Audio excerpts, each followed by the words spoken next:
Welcome to my YouTube channel. तो आज की इस वीडियो में हम बात करेंगे क्लास 12 एनसीईआरटी मैथ्स के first chapter relation and function की। ठीक है, तो रिलेशन एंड फंक्शन हम आज के इस लेक्चर में हम कवर करेंगे। ठीक है, इसका इंट्रोडक्शन पार्ट। तो देखो, ये जो हमारा रिलेशन एंड फंक्शन चैप्टर है, ठीक है, तो ये एक मोस्ट इम्पोर्टेंट टॉपिक है। ठीक है, अगर आगे फर्दर क्लासेस में भी ये आपको हेल्प करेगा। ठीक है, अगर आप हायर एजुकेशन में जाते हो तो वहां भी आपको ये हेल्प करेगा। ठीक है, तो आइए स्टार्ट करते हैं चैप्टर। तो स्टार्ट करते हैं हम। इसकी जो हमारी एक ब्रांच है, ठीक है, तो सेट थ्योरी हमने क्लास 11th क्लास में पढ़ी है, तो वहां मैंने बात की थी। तो स्टार्ट करते हैं सेट थ्योरी का कॉन्सेप्ट लेकर के सेट की बात करते हैं। ठीक है, तो सेट से हम समझते हैं क्या होता है। ठीक है, सेट है क्या, एक तरह से मैंने आपको बताया था, सेट क्या है, एक तरह का कलेक्शन है। ठीक है, उसे हम क्या कहते हैं, सेट कहते हैं। ठीक है, क्या होता है, एक वेल डिफाइंड कलेक्शन होता है। जैसे मैं अगर एक बॉक्स लूं, उसमें मैंने क्या रखे हैं, एलिमेंट्स रखे हैं। ठीक है, 1 2 3 एंड 4। ठीक है, ऐसे अगर मैंने 4 एलिमेंट रखे हैं तो इस सेट को मैं कुछ इस प्रकार से लिखूंगा।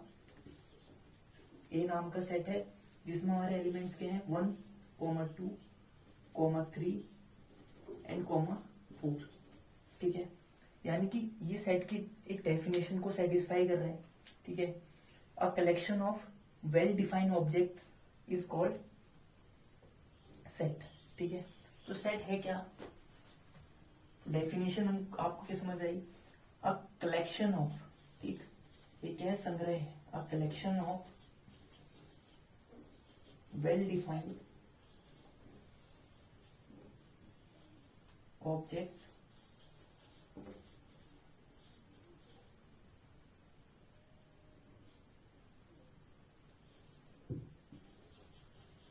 Is called set. ठीक है, तो ये क्या है, एक तरह का सेट है। ठीक है, हम बोल सकते हैं कि एक सेट हम क्या ले सकते हैं, एग्जाम्पल पे नेचुरल नंबर का सेट ले सकते हैं।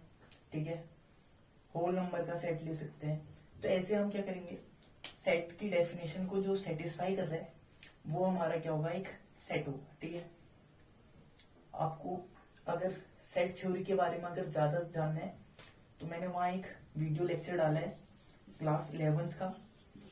ठीक है, क्लास 11th का डाला था टॉपिक, जिसमें हमारा क्या है, सेट करके होगा, सेट इंट्रोडक्शन। तो वहां से आप सेट थ्योरी को अच्छे से देख सकते हो।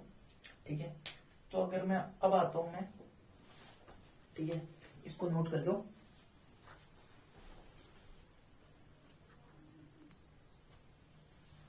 चलो, ठीक है, तो अब मैं बात करता हूं कार्टेशियन प्रोडक्ट ऑफ सेट। ठीक है, कार्टेशियन प्रोडक्ट ऑफ सेट।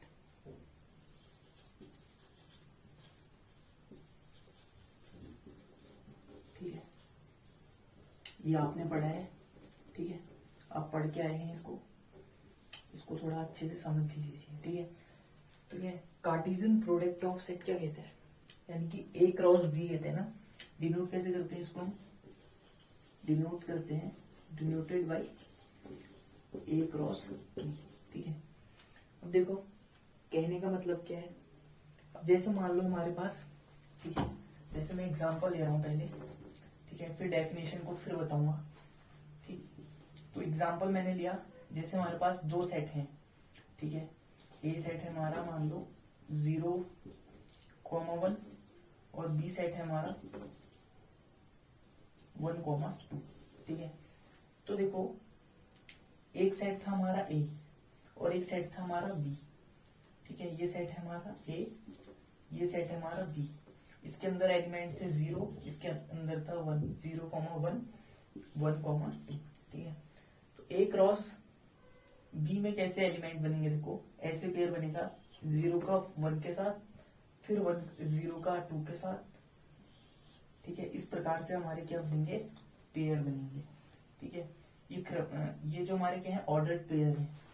ठीक है, इनको जब हम, ठीक है। तो ऐसे करके हमारे क्या बनेंगे, ऑर्डर्ड पेयर बनेंगे। तो ऑर्डर्ड पेयर को जब हम क्या करेंगे, कर्ली ब्रैकेट के अंदर अगर उसे हम फिट कर दे, ठीक है। अब देखो क्या कहना चाह रहा हूं मैं, ए क्रॉस बी है हमारा, ठीक है, ए क्रॉस बी है। तो ए क्रॉस बी को देखिए क्या बन रहा है, 0,1 और एक और बन रहा है 0,2। फिर एक चीज बन रही है 1,1 और एक चीज और बन रही है 1,2। ठीक हो गया, ठीक है। तो मैंने क्या कहा कि जो ऑर्डर्ड पेयर बन रहे हैं, ठीक है, ये जो हमारे जोड़े बन रहे हैं, ये ऑर्डर्ड पेयर बन रहे हैं, इनको अगर हम क्या करें, एक कर्ली ब्रैकेट के अंदर फिट कर दे, ठीक है, इसको हमने फिट कर रखा है इसके अंदर। तो ये जो बनेगा हमारा, ऐसा जो हमारा कलेक्शन है वो क्या है हमारा, ए क्रॉस बी। ठीक है, आ गया समझ, इतना आ गया होगा समझ में, ठीक है। अब देखो ए क्रॉस बी में हमारा,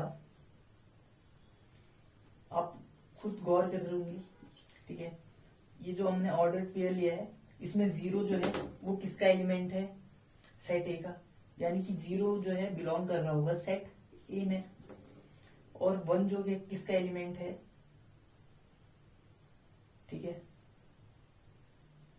1 किसका एलिमेंट है, सेट बी का। ठीक हो गया, किसका एलिमेंट है, सेट बी का। इधर 1 किसका एलिमेंट है, सेट बी का। ठीक है, तो इसको नोट कर लीजिए जल्दी से। ठीक है, तो मैं अब डेफिनेशन की बात कर रहा हूं, देखो क्या समझ रहे हो इससे। Let A and B be two non empty set. ठीक है, क्या है, नॉन एम्प्टी सेट है, ठीक है, जिसमें हमारे 5 नहीं आएगा, ठीक है, जिसमें कुछ ना कुछ एलिमेंट्स तो होंगे ही होंगे। ठीक है, the set of all ordered pair, ठीक है, और पेयर बनाया था A comma B such that A belongs to A and B belongs to B is called the Cartesian product of set A with B and is denoted by A cross B. ठीक है, तो क्या देख रहे हो, को मिल रहा है आपको, देखो ए क्रॉस बी जो है वो इक्वल है किसकी, ए कॉमा बी क्या है, ऑर्डर्ड पेयर है। ठीक है, वेयर जहां हमारा क्या हो रहा है, such that A belongs to A. ठीक है, जो स्मॉल ए है वो एलिमेंट किसके अंदर मिल रहा है हमको, सेट ए के अंदर मिल रहा है, और जो स्मॉल बी है वो हमें किसके अंदर मिल रहा है, सेट बी के अंदर मिल रहा है। ठीक है, तो इसको भी नोट कर लीजिए। ठीक है, इसके बाद हम बात करते हैं, रिलेशन में आते हैं इसके बाद। ठीक है, इसको नोट डाउन कर लीजिए।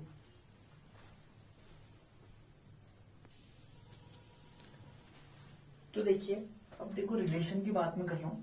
ठीक है, तो रिलेशन से आप क्या समझ रहे हो, एक तरीका का क्या है, संबंध है। ठीक है, रिलेशन से मतलब क्या है, ये क्या है, संबंध है। ठीक है, कुछ लगाव है, कुछ जुड़ाव है। ठीक है, सेट ए का सेट बी के साथ एक रिलेशन है। ठीक है, कुछ ना कुछ कनेक्शन है उनमें। देखो set, let A and B be two set. ठीक है, तो सेट ए और सेट बी हमारे पास क्या है, 2 सेट है। देन अ रिलेशन आर, तो उनमें एक रिलेशन आर जो है, जो कि सेट ए से सेट बी में एक रिलेशन है। तो क्या हो रहा है, set A to B is a subset of A cross B. ठीक है, यानी कि जो रिलेशन है वो क्या होता है, अगर मैं कहूं 2 सेट है हमारे, उनके बीच में कुछ ना कुछ रिलेशन है। ठीक है, मैं कह रहा हूं कि सेट ए और बी के बीच में हमारा रिलेशन है, set A from set A to B. तो वो क्या होगा, एक सबसेट होगा किसका, ए क्रॉस बी का, वो क्या होगा, सबसेट होगा। यानी कि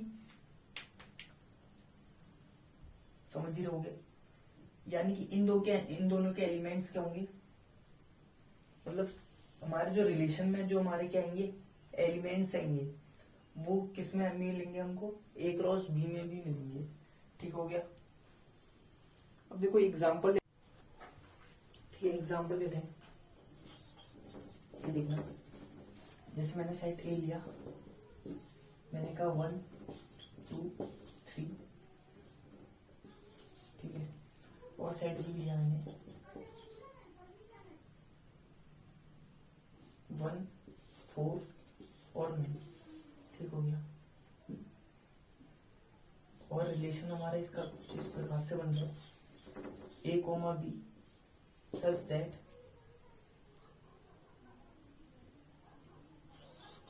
ए square is equal to B, where A comma B belongs to natural number. ठीक है, तो देखो हमारा रिलेशन में कौन कौन से एलिमेंट आएंगे देखना। ठीक है, तो एक पेयर बन रही है हमारी 1,1, एक बन रही है 2,4, एक बन रहा है हमारा 3,9। तो एक तरह का क्या है, रिलेशन है। ठीक है, देखो let A and B be two sets. ठीक है, ए और बी हमने दो सेट लिए, देखो देन अ रिलेशन, तो उनके बीच में एक रिलेशन ए से बी में एक रिलेशन है, किससे, ए से बी में एक रिलेशन है, जो कि क्या है, सबसेट है किसका, ए क्रॉस बी का। ठीक है, अब देखो ये सबसेट वाला कॉन्सेप्ट भी समझा देता हूँ।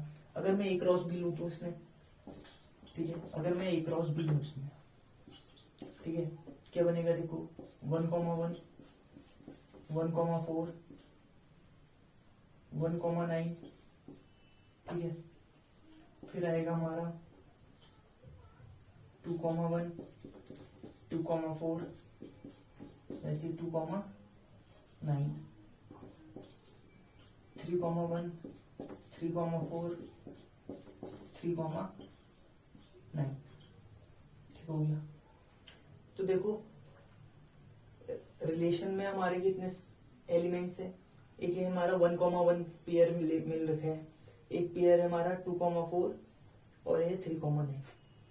देखो 1,1 एक पेयर ये है, एक ये है और ये है। ठीक है, तो देखो यहां से आपको क्या पता चल रहा है कि आर जो है, रिलेशन जो है, सबसेट है किसका, ए क्रॉस बी का।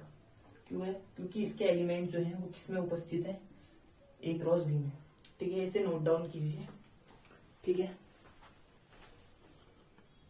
ठीक है, तो आपने इसे नोट डाउन कर लिया होगा।